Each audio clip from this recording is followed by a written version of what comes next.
Howdy, howdy, y'all. It is another Maharaj episode, chapter, whatever you want to call these. Chapter 56 Consciousness Arising, World Arises. Now, this one, I want to say off the just right away, get my mic here a little closer. This one I want to just say right away. It's there's a couple really interesting ways he describes, because in this one, yes, he's really, even though it's in the title it says consciousness arising, he's really talking about awareness a lot. That's what the main thing he brings up is awareness, and also really the big thing obviously too is awareness, and also he talks really much about the idea of the world being of your mind, that you of this whole world around us is not, it's of us, it's of our own mind is creating this world. And so which is something, if you've been following along with this, or if you've read this book before or whatever, you'll know that, I mean, this is a theme he talks about a lot. But what I found interesting is a couple of the ways he describes, like, awareness, for example, or at least what's contained in awareness. So, for example, he says, the five senses and the four functions of the mind: memory, thought, understanding, and selfhood; the five elements: earth, water, fire, air, and ether; the two aspects of creation, matter and spirit, all are contained in awareness. So it's an understanding that awareness, on what just simply awareness, because if you understand awareness to have this power, to be this thing that is of power and is of everything, essentially, I think that's when you can just understand that. That's why, for example, so many people in this would keep asking, "Oh, what's the point of all this? What's the point of all this?" But if you understand awareness to be that, I don't know about you, but I'm not really. I think the point, all that is pretty straightforward. From that, it's pretty straightforward. Um, it was a bit frustrating because at times, yeah, he definitely. I mean, this questioner was.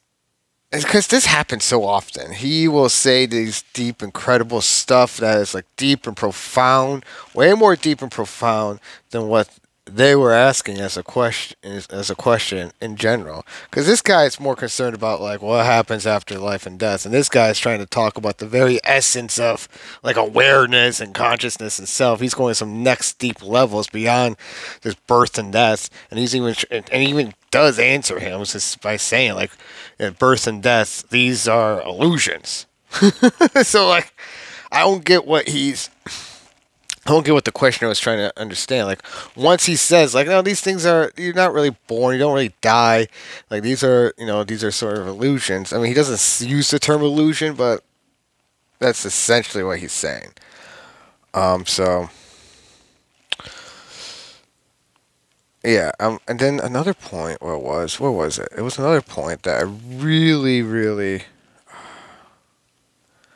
I found it interesting. Yeah, so the questioner asked, if you have created the world out of love, why is it so full of pain? I really like how Maharaj addresses this. First of all, he literally says, you are right from the body's point of view, but you are not the body. You are the immensity and infinity of consciousness. Don't assume what is not true, and you will see things as I see them. Pain and pleasure, good and bad, right and wrong, these are relative terms and must not be taken absolutely. They are limited and temporary. So, I think once again, so like really showing like, yes, this physical world as we understand it, like nature, evolution, It's yeah. I mean, you look at the universe. If you're looking at it from that perspective, it doesn't seem like a very loving universe. This whole existence thing doesn't seem all that loving. It seems like a much of a, if anything, like a rat race that we've barely survived, and that we're just clinging to, and that we're slaves to the physical world, and blah blah blah.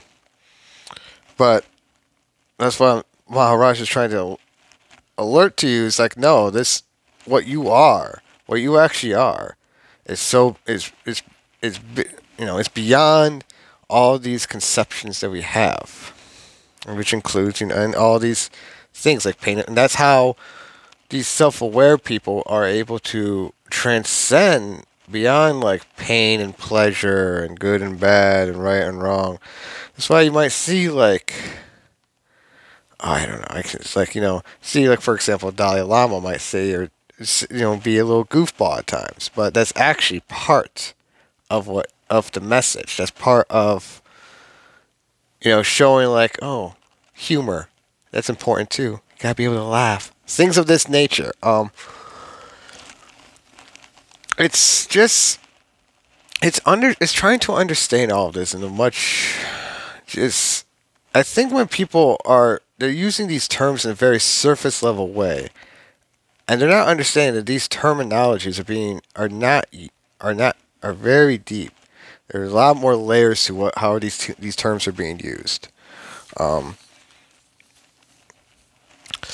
See now, questioner did have another good point here. Um, Actually, though, so right after all this, the questioner talks about in the Buddhist, uh, this guy talks about an enlightened Buddha who could like do all the sorts of manipulate nature, causation. Sounds like even undo the past, so time travel. I don't know, but anyways, Maharaj says, "Oh, what you describe is God," and of course, where there is a universe, there will also be its counterpart, which is God. That point I found interesting too. Very often, he describing God as the counterpart to the universe. But and then it's even more interesting is right afterwards. But I am beyond both. There was a kingdom in search of a king. They found the right man and made him king. In no way had he changed. He was merely given the title, the rights, and the duties of a king. His nature was not affected by his actions. Similarly, with the enlightened man, the content of his consciousness undergoes a radical transformation, but he is not misled. He knows the changeless. And now the questioner responds to all that in a very interesting way too. The changeless cannot be conscious. Consciousness is always of change. The changeless leaves no trace in consciousness. And like when you think about it, you're like, oh, yeah, I mean, especially when it comes to, I mean, although I would have probably been like, are you sure that's not just like time and just, but like I see where he's coming with. I think we can understand that. Like, yeah, I think part of change is definitely a part of this. And Vaibhav Maharaj responds to it. He says yes and no. And but in more but in the metaphor he uses, I really love this metaphor. The paper is not the writing, and yet it carries the writing. The ink is not the message, nor is the reader's mind the message, but they all make the message possible. And so what he's saying is that yeah, you're correct in that this part that does change, the changing part, this consciousness or whatever you want to call it, that isn't you. That you are actually beyond that, because all these things, consciousness, memories, all these elements that you think of as of you, are just the ink that makes up the message, or the paper that the message is on. It's not the message itself.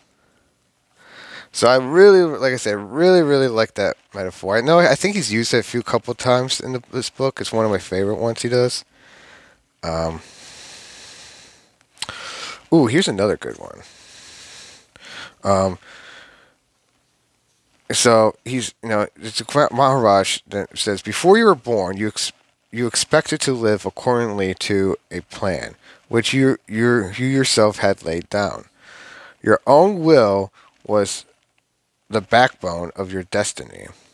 I like how I do like how the questioner responds to this. The questioner says, "Surely karma interfered," and I really like then how Maharaj responds back to that. See, so I do first of all, I do appreciate that. He's brings up karma because that. Hey, I mean, hey, karma is a part. The karma is a part of this thing, so it's very important to bring up. I like that. I don't know. I thought that was a interesting response, but the way Maharaj even better.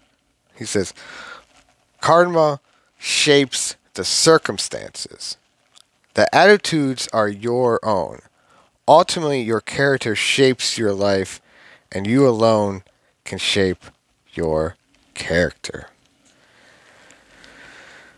That's a good one. I just think that's a good quote in general. I'm just like kind of disappointed. Didn't like separate that out as a quote or something, because karma shapes the circumstances. The attitudes are your own. Ultimately, your character shapes your life, and you alone can shape your character. I think that's like, I mean, that's just a good summary for life. That's some powerful wisdom. I feel that right there. That bit right there. That's, I think, the wisdom. He's very good at doing that. Like, I feel like he's had multiple times where he just will say something that's like a perfect summary of everything he's trying to teach. It's kind of surreal. Like I say, I really love Maharaj. I really love his style. It's a bit, I mean, simple in the sense he's using like simple metaphors and stuff of this nature to communicate like these points, and his teachings aren't anything particularly complex or convoluted. But I like it because it's true, and I do feel like it's like a hot knife going through butter. That's why I feel like his teachings are. I feel like it's that sort of style of just cutting through the BS, cutting through the nonsense, and getting to the truth of the matter. And so, I think I'll call it good. That was chapter 56, consciousness arising, world arises, and I think I'll call it there. So, thank you everyone for watching this video, and I'll see you all next time. Namaste, y'all. Peace.